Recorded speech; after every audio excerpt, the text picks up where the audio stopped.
தாய் தமிழுக்கும் தாய் தமிழ் போற்றும் ஆன்றோர்களுக்கும் சான்றோர்களுக்கும் எனது கனிவான வணக்கத்தினை கூறிக்கொள்கிறேன். தமிழ் உருவகள் நிறுவனர் ஒருங்கிணைப்பாளர் உமா திரு அவர்களுக்கும் இன்றைய கவிதை நிகழ்வின் நடுவர் எழுத்தாளர் நர்சிம் அவர்களுக்கும் எனது வணக்கத்தினை கூறிக்கொள்கிறேன். புதியதோர் உலகு செய்வோம்.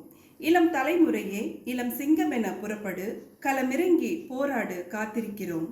சமூக நல்லிணக்கமும் சாதி மத பாகுபாடு அகற்றியும் நீதி காக்க இளைஞனே வீறு கொண்டு எழு.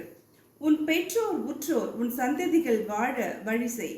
இயற்கையை நேசி, விவசாயம் போற்று. விளைநிலம் விற்பது தவிர்ப்பது எப்படி யோசித்தோமா? நாளை நம் வருங்காலமே கேள்விக்குறியாய். நெகிழி பைகளில் செறிவூட்டப்பட்ட உணவுகளும் துரித உணவுகளும் நம்மை அடிமைப்படுத்தி தீரா நோய்க்குள் சிறைப்பிடிக்கும் நிலை மீளுமா? இளைஞனே வீழ்த்தெழு. பெண்மை போற்று, சகோதரத்துவம் போற்று, பெண் பாதுகாப்பு போற்று, தாய்மை போற்று. காம கொடூரங்களை வேறறு, அநீதி தட்டிக்கேள், நியாயம் பேசு, வறுமை ஒழி, உழைப்பை மேம்படுத்து, சுய தொழில் செய். அரசை மரம் வெட்டுமாம், வீட்டிற்கு ஒரு மரம் வளர்க்கச் சொல்லுமாம். இளைஞனே யோசித்தாயா? உன் காலத்தில் மழையை காண்பாயா? பருவம் தவறும் மழையும் அடைமழையும் வெள்ளப்பெருக்கும் காலநிலை மாற்றத்தால் என்பதை அறிவாயா? சமுதாய சீர்கேட்டை ஒழியுங்கள், இணையத்தை இணக்கமாக பயன்படுத்துங்கள், செயற்கை நுண்ணறிவு அறிவுபூர்வமாக பயன்படுத்து.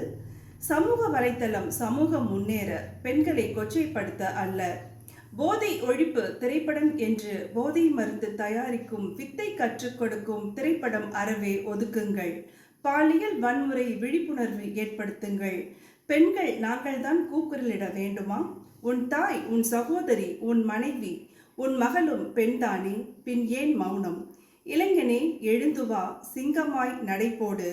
புதியதோர் உலகு செய்ய இதோ இந்த தாய் வருகிறேன் உன்னோடு போராட.